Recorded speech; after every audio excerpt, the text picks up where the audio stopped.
आप सभी से एक क्वेश्चन है, मूड खराब क्यों होता है? आजकल सब लोग क्या कहते हैं? मूड ठीक नहीं है, कहते हैं ना। मूड खराब क्यों होता है? छोटा सा बच्चा है ना, वो भी क्या कहता है? मूड ठीक नहीं है, आज मूड नहीं है करने का। मतलब मूड अच्छा और खराब कैसे होता है पता है आपको? आप ये बात तो रोज बोलते हो कि मूड ठीक नहीं है, मूड फ्रेश करने के लिए वहां गए थे, दोस्तों के पास मूवी इसलिए गए थे कि वो हंसी मजाक की मूवी थी, थोड़ा मूड अच्छा हो जाए, बोलते हैं ना। और मैं उसके पास जाकर क्या बैठा, मेरा तो मूड ऑफ हो गया। मूड ऑफ करके ही वहां से आया हूं मैं, इसलिए कुछ अच्छा खाना खाने को भी मन, मूड ऑफ है। कभी आपने सोचा कि मूड खराब क्यों होता है? नहीं, बस खराब करते जा रहे हैं और उसकी तह तक जाते ही नहीं। मनुष्य कभी भी एक जैसा नहीं रहता, ये तो आप सभी को पता है। जैसे सुबह अगर खुशी है तो हो सकता है कि शाम को वही चेहरा क्रोध से भरा हुआ हो, है ना? ऐसा होता है। अभी घर से खुशी खुशी गए थे और जब लौटे हैं तो क्रोध से भरकर आ रहे हैं। यानी मनुष्य की जो चित्त की अवस्था है वो कभी भी, अब मूड किसको कहते हैं? जो हमारी मनोदशा है, मन की जो दशा है उसको क्या कहते हैं? मनोदशा को मूड कहते हैं। और ये बिल्कुल ज्वार भाटे जैसा है, कभी उतार कभी चढ़ाव, कभी उतार। मनोदशा कैसी रहती है? कभी उतार कभी चढ़ाव। और हम जैसे परिवेश में, जैसे वातावरण में रहते हैं, उसी का प्रभाव हमारे ऊपर रहता है। देखिए, टोटली हमें किसी को दोष नहीं देना चाहिए। कुछ तो हम परिस्थितियों से, संगति से, कुछ माता पिता के संस्कारों से ग्रहण करते हैं, लेकिन कुछ हमारे संस्कार पूर्व जन्म के भी होते हैं। पूर्व जन्मों में हम जो जो रिकॉर्डिंग करके आए हैं वो रिकॉर्डिंग यहाँ भी बजती है।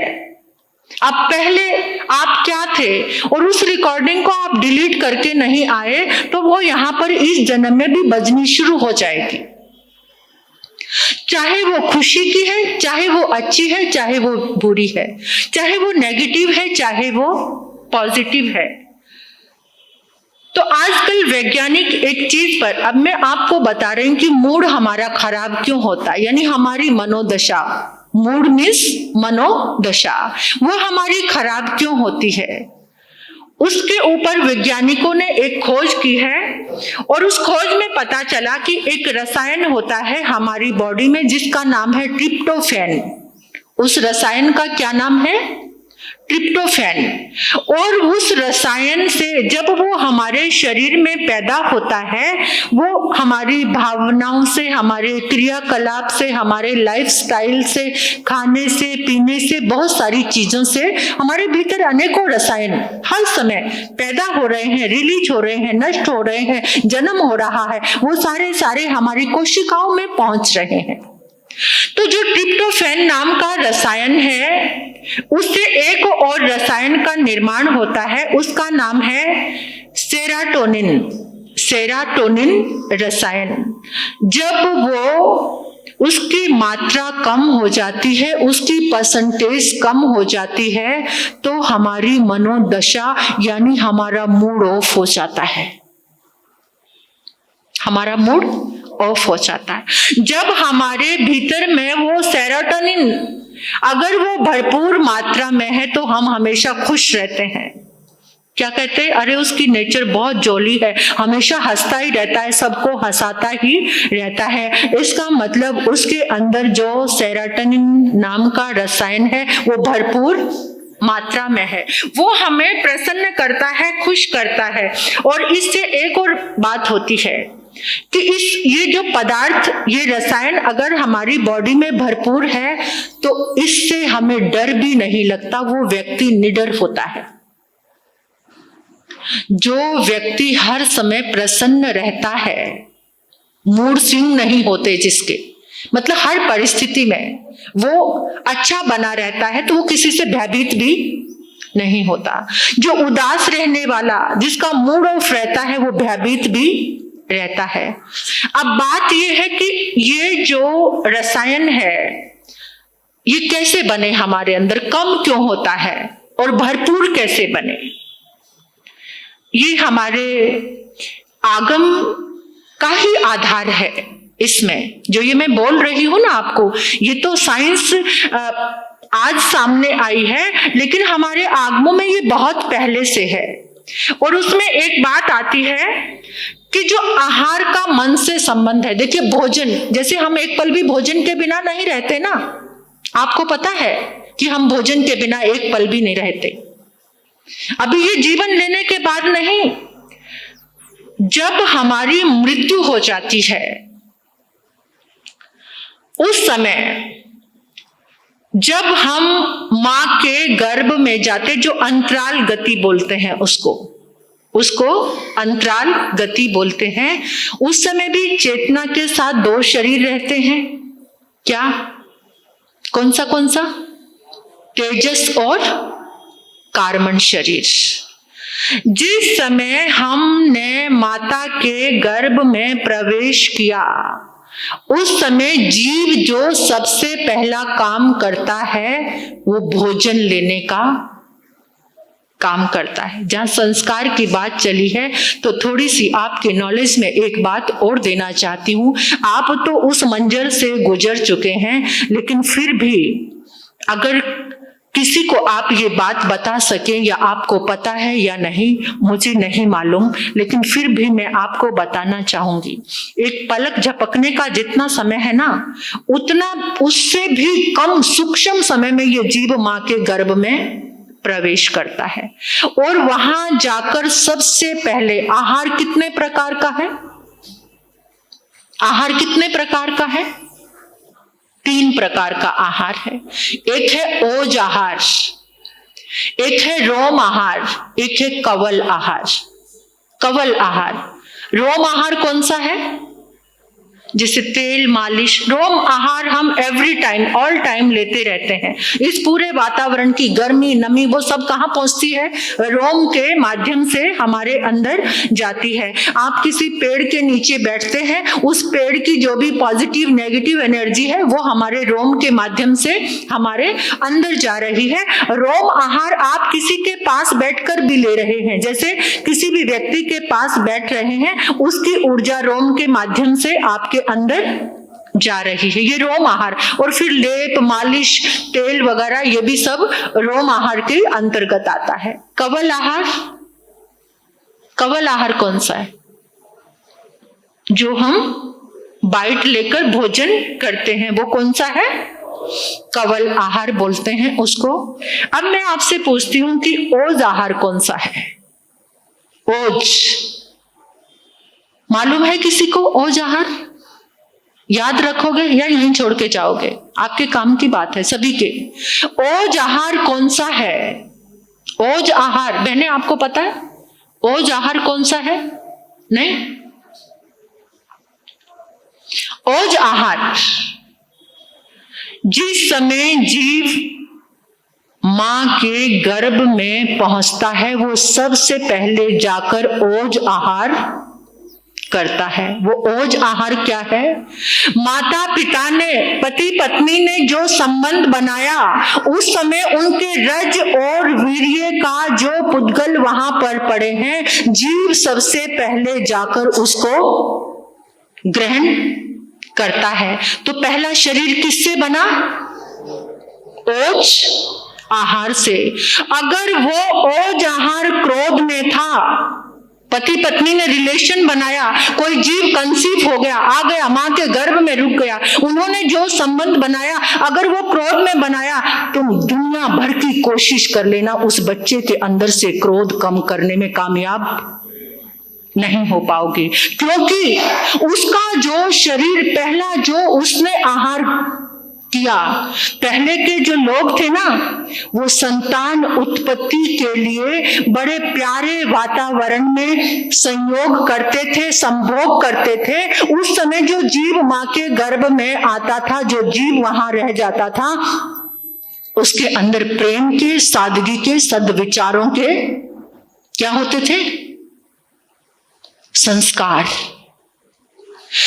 तीव्र वासना के वेग में अगर संबंध बना कोई जीव वहां पर उस मां की कुक्षी में आ गया, उस जीव की वासना जिंदगी भर भी मिटने वाली नहीं है। तो ओज आहार, उसके लिए एक साधना करनी पड़ती है।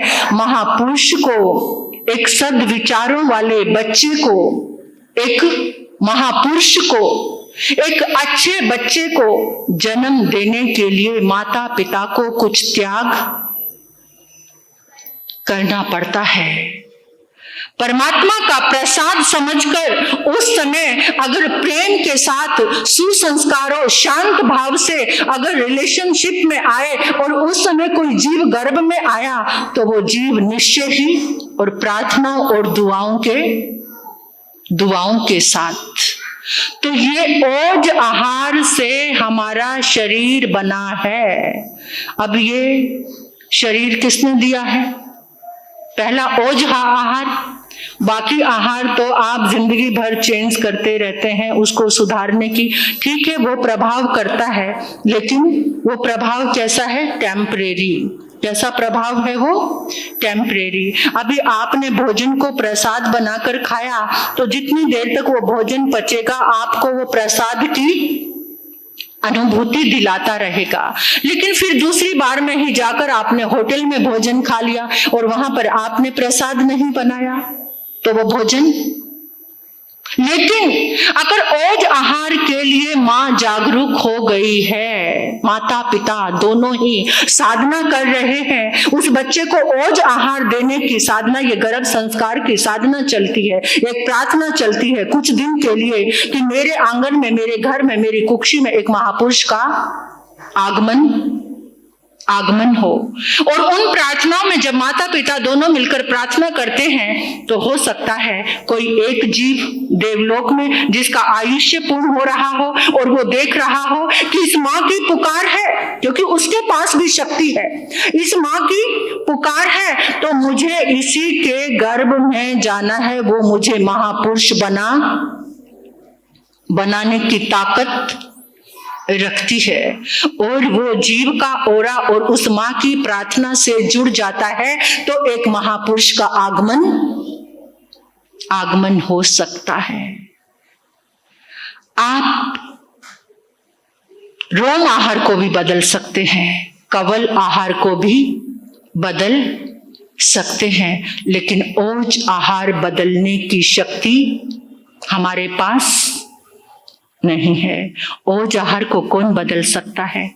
माता और पिता। ये माता पिता का जागरण है।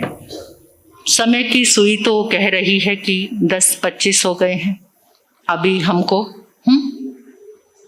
हाँ जी, और बोले। इतना ही अच्छा लग रहा है तो रोज आना चाहिए। इतना ही अच्छा लग रहा है सबको तो रोज आना चाहिए। इसी तरीके का आपको कुछ मिलेगा। ये बात है, ये ओज आहार जुड़ा हुआ है संस्कारों से। तो ये गर्भ संस्कार की पूरी एक साधना है, पूरी एक ट्रेनिंग है कि आप आज भी माता पिता को थोड़ा त्याग करना। जब तक त्याग नहीं करोगे तब तक तो कुछ मिलने वाला नहीं है। आप सोचो कि वैकुंठ भी जाएं और माल भी खाएं, तो ऐसा संभव जैन साधना में तो बिल्कुल भी संभव नहीं है। यहाँ तो त्याग का बहुत विशेष महत्व है। तीर्थंकर देवों ने, वो चाहते तो घर में रह के मोक्ष प्राप्त कर लेते, लेकिन पहले उन्होंने त्याग किया। और याद रखना, चक्रवर्ती का वैभव, 6 खंड का राजा होता है वो, जब तक वो त्याग नहीं करता तो वो मर के 7वीं नरक में जाता है। अगर वो त्याग कर देता है तो मोक्ष जैसे अखंड सुख को, यानी त्याग में कितना धर्म है। ये त्याग अपनी आत्मा को ऐश्वर्यवान बनाता है। त्याग आपकी आत्मा को संपन्न बनाता, धनवान बनाता है। केवल धन होने से इस वहम में मत रहना कि मैं धनवान हो गया हूं। अगर तुम्हारे पास उस धन को त्याग करने की शक्ति नहीं है तो तुम दुनिया के सबसे बड़े दरिद्री व्यक्ति हो। अगर तुम्हारा धन सधर्मी बंधुओं के काम में नहीं आया और तुमने उससे शासन की सेवा नहीं की, अगर तुम्हारा धन किसी संत की व्ययवच के लिए काम नहीं आया, तो तुम समझ लेना धनवान होने के बाद भी तुम दुनिया के सबसे दरिद्री व्यक्ति हो। और जब यहां से जाओगे, उस धन के मोह को लेकर जाओगे, तो सांप बनने के संस्कार साथ में लेकर जाओगे, क्योंकि तुम्हारा धन से कनेक्शन जुड़ा हुआ है और वो धन तो छूटना ही छूटना है, लेकिन तुम्हारा जो मोह है उससे नहीं छूटा, तो फिर मरने के बाद भी तुम उसकी रखवाली करते हुए उसके पास ही आकर बैठे रहोगे और किसी को हाथ भी लगाने। ऐसे बहुत किस्से कहानियां और सामने हमने देखा है कि जब भी उस खजाने को कोई छेड़ने लगता है तो एकदम आ जाता है ऐसे करके, किसी को छूने भी। देख लो तुम क्या बनना चाहते हो। त्यागने में जब तुम त्याग करते हो, हाथ से छोड़ते हो, और ये तो प्रकृति का नियम है कि वो रिवर्स, जो तुमने ऐसे ये बॉलिंग की तो वापस तुम्हारे पास ही आएगी। पहले तुमने बॉल छोड़ दी लेकिन वो वापस तुम्हारे पास ही आएगी। तो इसलिए जब माता पिता त्याग करते हैं तो उस घर में महापुरुष का जन्म होता। आज के विवाह तो मौज मस्ती के लिए हैं, पहले के विवाह कुल वर्धन और संस्कारों की परंपरा से और मर्यादा से जुड़े हुए थे। आज तो विवाहों की, जहां भारतीय संस्कृति में 16 संस्कारों का नाम आता है, वहां विवाह पद्धति भी एक संस्कार है। बात तो शुरू की थी मैंने कि मूड ऑफ क्यों होता है, लेकिन बीच में ये आहार की, क्योंकि मूड ऑफ और मूड अच्छा, गुड एंड बैड मूड के लिए ये भोजन जुड़ा हुआ है। क्या जुड़ा हुआ है? अगर आप आपकी मनोदशा को बदलना चाहते हैं, अगर आप हमेशा जिंदा दिल रहना चाहते हैं, अगर आप हमेशा हंसते रहना चाहते हैं, तो आपको अपना भोजन का ज्ञान होना जरूरी है। एक और तरह से भोजन 3 प्रकार का है। एक है राजसिक भोजन, एक है तामसिक भोजन और एक है सात्विक भोजन। जो तामसिक भोजन है, अगर आपको अपना मूड अच्छा रखना है तो आपको तामसिक भोजन से दूर रहना पड़ेगा। तामसिक भोजन तो तमस, अंधकार को देने वाला है, मूड ऑफ करने वाला है। तामसिक भोजन जैसे पहले सभी के लिए, ये भारत की संस्कृति ऐसी थी, यहाँ शुद्ध सात्विक भोजन किया जाता था। मांसाहार केवल उन्हीं को कराया जाता था जो युद्ध में लड़ने जाते थे, क्योंकि मांसाहार क्रूरता देता है। क्या देता है? जो व्यक्ति मांसाहार करता है वो क्रूर होता है। तो मांसाहार क्रूरता देता है, और जहां क्रूरता है वहां पर वो किसी को मारेगा, काटेगा। तो योद्धाओं को, जो सैनिक होते थे भारत की संस्कृति में, उनको ही मांसाहार की, क्योंकि वो युद्ध करेंगे। अगर सात्विक आहार करेंगे तो वो किसी को मार नहीं सकते।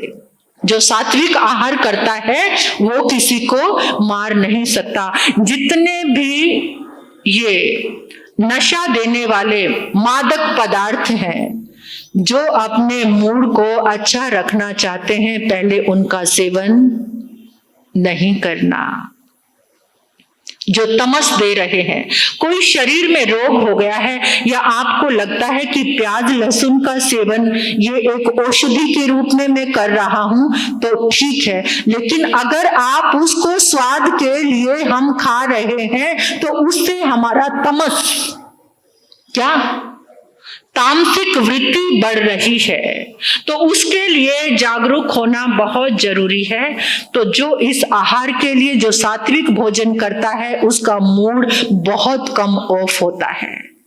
और फिर पाचन क्रिया का भी स्वभाव से कनेक्शन है। पाचन क्रिया, आप सिर्फ खाने का ध्यान रखते हैं, एक हमारा जो पाचक तंत्र है, एक उत्सर्जन का तंत्र। उत्सर्जन, जो आपने खाया क्या वो उत्सर्जित ठीक से हो रहा है, उसके लिए ध्यान है। यहां तो डालने की तरफ ही ध्यान रहते हैं। वो अंदर से कुछ भी अंदर से उसका कुछ भी रूप बनता रहे। जितना ये फास्ट फूड खाते हैं, सारा कॉन्स्टिपेशन, जिसके कारण आपका मूड, मनोदशा बहुत खराब रहती है, जिसका पेट अच्छे से साफ नहीं होता। ये स्वभाव शास्त्र की ही बात है, ये हमारे महापुरुषों ने ही दिया है कि जिस समय आपका उत्सर्जन तंत्र अगर परफेक्ट नहीं है तो आपकी मनोदशा में कोई सुधार नहीं कर सकता।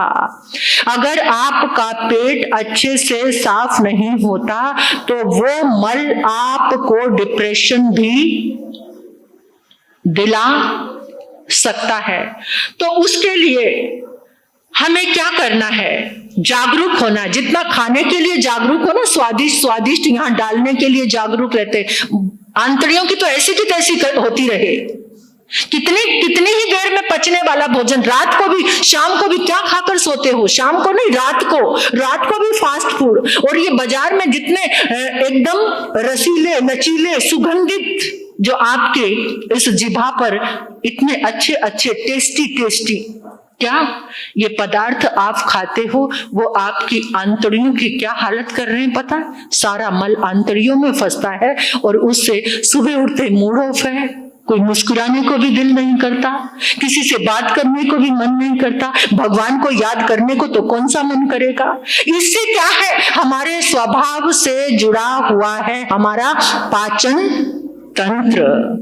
उसके लिए ये रात्रि भोजन सबसे अच्छा, घर का बना हुआ आहार सबसे अच्छा। लेकिन किसको भाएगा? बोरियत आती है। घर से बने हुए खाने से तो बोरियत फील होती है आपको। और बेचारी ऊपर से वो गृहिणी भी ऐसी है, क्या सारा दिन रसोई बनाती रहूं?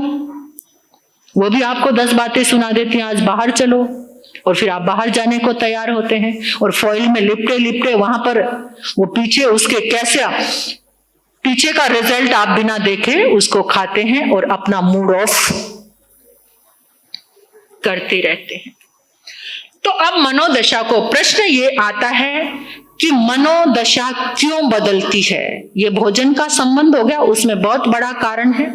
और एक और कारण है, अभी समय कुछ ज्यादा ही हो गया, इस पार्ट को मैं नेक्स्ट कल आप सुनेंगे।